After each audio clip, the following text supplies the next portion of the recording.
काम की बात जिस प्रकार स्वप्न में देखी गई वस्तु की वास्तविक सत्ता नहीं होती है, उसी प्रकार परमात्मा के सकल स्वरूप की कोई सत्ता नहीं होती है। ये मूर्ति पूजा जो हम करते हैं तो क्यों करते हैं? अगर परमात्मा सकल स्वरूप में है ही नहीं तो हम मूर्ति पूजा क्यों करते हैं?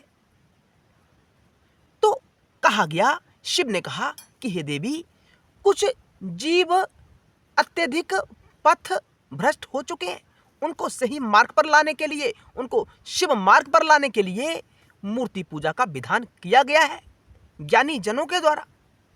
अन्यथा इसके अतिरिक्त मूर्ति का कोई स्थान नहीं है अध्यात्म में। तो हम शिव हैं।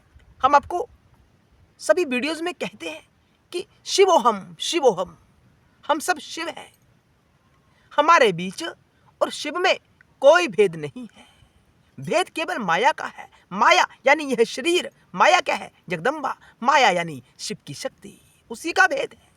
उसी के कारण शिव ने एक खेल खेला है संसार के रूप में। हमारे बीच माया प्रकट हुई है। हम समझते ही नहीं है, सबको अलग अलग शरीर समझते हैं और सारी दुविधा इन शरीरों के कारण ही तो होती है। हम सब शिव हैं। हम इस वीडियो में आपको विधि बताएंगे जिस विधि के अभ्यास से आप अपने उस शिव स्वरूप को जान सकते हैं, पता लगा सकते हैं कि आप शिव हैं या नहीं है। वो शिव की स्थिति कैसे होती है, उस आत्मा की स्थिति कैसे होती है, यानी आत्मा क्या है, आत्मा का दर्शन कैसे कर सकते हैं, हम आपको इस वीडियो में बताने वाले हैं। कैसे जाने उस परम सत्ता को, कैसे जाने जो निष्कल है, जो निराकार है, जो निर्विकल्प है।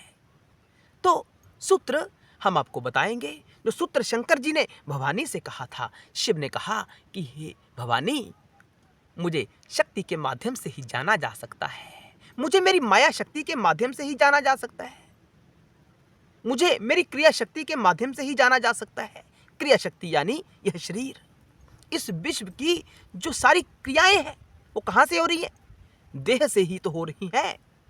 और शिव ने कहा इस देह के माध्यम से, यानी इस काया के माध्यम से ही अपने निर्विकल्प स्वरूप को जाना जा सकता है।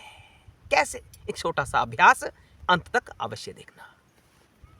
साधकों, सबसे पहले अपने शरीर को गोल गोल घुमाना आरंभ कर दो, चारों तरफ से गोल गोल। जैसे बच्चे घूमते हैं ना, गांव में देखा होगा आपने, बच्चे गोल गोल घूमते हैं ऐसे ऐसे करके। बड़ी गति के साथ, तीव्र गति के साथ अपने शरीर को गोल गोल घुमाना आरंभ कर दो। एकदम अपने शरीर को धरती पर लेटा लो, ठीक, धरती पर गिरा लो स्वयं को।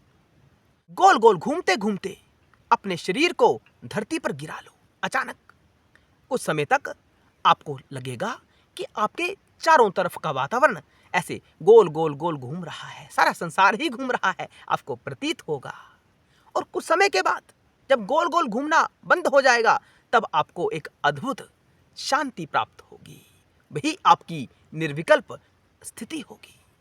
उसी स्थिति में रहने का हमें निरंतर अभ्यास करना चाहिए। वो स्थिति कैसे होती है मैं आपको अभी नहीं बता सकता, आप अपना अनुभव करके देखें। शरीर को गोल गोल घुमाएं, अचानक घूमते हुए शरीर को धरती पर लेटा लें। धरती पर गिरने के बाद कुछ समय के बाद आपको एक शांति का अनुभव होगा। वही शांति आत्मा कहलाती है, वही निर्विकल्प स्थिति होती है। इसी के माध्यम से इस धारणा को स्थिर करने का हमें अभ्यास करना चाहिए और इसी के माध्यम से परम निर्विकल्प आत्म स्वरूप की अभिव्यक्ति हो जाती है। गोल गोल घूमना क्या सूचक है? क्यों गोल गोल घूम रहे हैं? गोल गोल घूमने का अर्थ होता है 84 लाख योनियां, जिसमें जीव भ्रमण करता है, ऐसे घूमता है गोल गोल।